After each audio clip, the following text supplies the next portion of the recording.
چارسدہ کے نواحی علاقہ محمود آباد کالونی میں مقامی فلاحی تنظیم القلم کی جانب سے چارسدہ کے غریب اور نادار 300 طلبہ و طالبات میں مفت سکول یونیفارم تقسیم کیے گئے۔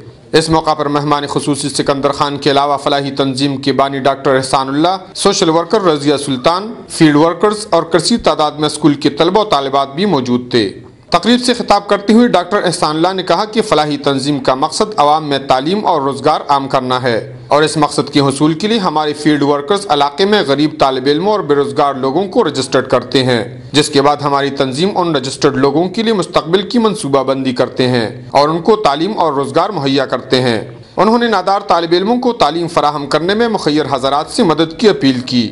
رضیہ سلطان مہمان خصوصی اور دیگر مقررین نے تقریب سے خطاب کرتے ہوئے کہا کہ ضلعی سطح پر کم وقت میں اتنا اونچا مقام حاصل کرنا اس بات کا ثبوت ہے کہ فلاحی تنظیم القلم صرف غریب اور نادار عوام کی بلوث خدمت اور نئے نسل کا مستقبل بنا رہی ہے۔ آخر میں مہمان خصوصی سکندر خان اور فلاحی تنظیم کے بانی ڈاکٹر احسان اللہ نے بہترین کارکردگی پر فیلڈ ورکرز میں شیلڈ تقسیم کیے۔